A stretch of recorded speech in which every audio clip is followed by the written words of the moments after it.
بسم اللہ الرحمن الرحیم۔ جس نے کسی کے عیب کو دیکھا اور اس کی پردہ پوشی کی، اس نے گویا ایک درگور انسان کو زندہ کر دیا۔ جو آدمی لوگوں سے مال جمع کرنے کے لیے بھیک مانگتا ہے، وہ انگارے جمع کر رہا ہے۔ تھوڑے انگارے جمع کرے یا زیادہ، یہ اس کی اپنی مرضی ہے۔ اچھا شخص وہ ہے جس کی عمر دراز اور عمل نیک ہوں، اور بدترین وہ ہے جس کی عمر دراز اور عمل خراب ہوں۔ پیارے دوستو، 5 چیزوں پر یہ 5 سزائیں ملتی ہیں۔ جو قوم عہد شکنی کرتی ہے، اللہ تعالیٰ اس پر اس کے دشمن مسلط کر دیتا ہے۔ جو قوم احکام الہی کے خلاف فیصلہ کرتی ہے، اللہ تعالیٰ ان کو تنگ دست کر دیتا ہے۔ جس قوم میں بدکاری عام ہو جاتی ہے، اس میں طاعون پھیل جاتی ہے۔ جو قوم ناپ تول میں کمی کرتی ہے، وہاں زرعی پیداوار میں برکت نہیں رہتی اور قحط سالی پھیل جاتی ہے۔ جو قوم زکوٰۃ نہیں دیتی، اللہ تعالیٰ ان پر رحمت کی بارش نازل نہیں کرتا۔ دعا عبادت کا مغز ہے۔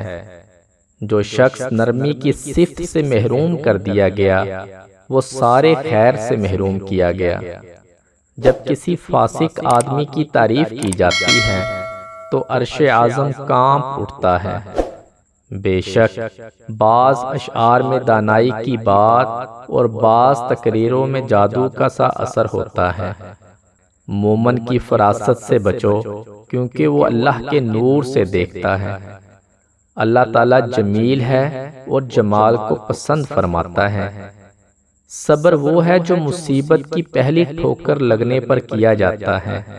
جو اپنے دوست کو کسی گناہ کا طعنہ دے، وہ اس گناہ کا مرتکب ہونے سے پہلے نہیں مرے گا۔ ایمان کے بعد بڑی نعمت نیک عورت ہے۔ ایک عورت دوسری عورت سے اس قدر گھل مل کر نہ رہے کہ وہ اس کی خاصیتیں اپنے شوہر سے یوں بیان کرنے لگے کہ گویا وہ اسے دیکھ رہا ہے۔ عورت پوشیدہ رکھی جانے والی مخلوق ہے۔ جب وہ باہر نکلتی ہے تو شیطان اس کی طرف جھانکتا ہے۔ جب کوئی عورت مرے اور اس کا خاندان اس سے راضی ہو تو وہ جنت میں جائے گی۔ عورت، نماز اور خوشبو مجھے پسند ہے۔ تم میں اچھا وہ ہے جو اپنی عورتوں سے اچھا سلوک کرے۔